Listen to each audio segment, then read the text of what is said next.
ಅಂತ election commission ನೇಮಿಸಿಕೊಂಡು ಇದೇ ಹಾಗೆ ಅವ್ರು ಹಿಡಿಬೋದೇನೋ ಯಾರಿಗೂ ಗೊತ್ತು ಭವಿಷ್ಯದಲ್ಲೇ ಇವರ ಯಾರಿಗೂ ಸಮಾಜ ಒಳ್ಳೇದು ಮಾಡಬೇಕು ಅಂತಿಲ್ಲ. ಬಟ್ ಇದ್ದಿದ್ರಲ್ಲ something is better than nothing ಅಂತೇಳಿ ಈ ಒಂದು ಈ ಇಂಡಿಯಾ ಜನಪರ ಇರಬಹುದು ಇರೋದು ನಾವು ಆಸೆ ಮಾಡಬೇಕಾಗಿದೆ. ಯಾಕಂದ್ರೆ ಇದು ಯಾರ ಮೇಲೆ ಯಾರೂ ಆಸೆ ಮಾಡೋ ಪರಿಸ್ಥಿತಿ ನಾವೆಲ್ಲ ಇಲ್ಲ.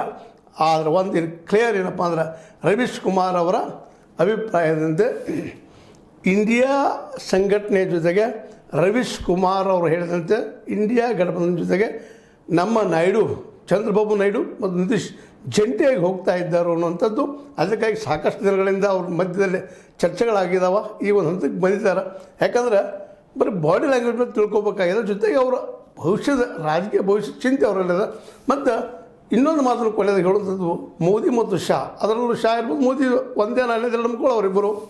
ಅವರ ನಿರ್ಧಾರ ನಿತೀಶ್ ಕುಮಾರ್ ಅವರು ಇಲ್ಲಿವರೆಗೆ ಅವ್ರ ದೋಸ್ತ ಹಿಡ್ಕೊಂಡ್ಬಂದು ಮಾಡ್ಕೊಂಡು ಬಂದು ಇವತ್ತು ಅವ್ರನ್ನ ಹೊರಗೆ ಹಾಕುವಂಥ ನಿರ್ಧಾರ ಮಾಡಿದ್ದು ಅದು ಅವರ ವ್ಯಕ್ತಿತ್ವಕ್ಕೆ ಒಪ್ಪುವಂಥದ್ದಲ್ಲ. ಇದರಿಂದ ಸಹಜವಾಗಿ ನಾಯ್ಡು ಅವರಲ್ಲಿ ಸಹಿತ ಸಂಶಯ ಮೂಡಿದೆ. ಇವತ್ತು ಇಂದಿಲ್ಲ ನಾಳೆ ನಮಗೂ ಈ ಹೊಡೆದು ಬರ್ತದೆ. ಆಗ ಓಡಾಡೋಕ್ಕಿಂತಲೂ ಈಗ ನಮ್ಮ ಸಮಯದ ಈ ಸಮಯದಲ್ಲೇ, ಯಾಕಂದರೆ ರಾಜಕೀಯ ನಿರ್ಣಯಗಳು ತೆಗೆದುಕೊಳ್ಳೋಲ್ಲೇ ಒಂದು ದಿನ ಲೇಟ್ ಮಾಡಿದ್ರು, ಒಂದು ಕ್ಷಣ ಲೇಟ್ ಮಾಡಿದ್ರು ಬೇರೆ ಬೇರೆ ಆಗ್ತದೆ. ನಮ್ಮಲ್ಲಿ ಆಕ್ಸಿಡೆಂಟ್ ಹೇಳ್ತಾರಲ್ಲ, ಒಂದು ಕ್ಷಣ ನಾವಿದ್ದಂಥ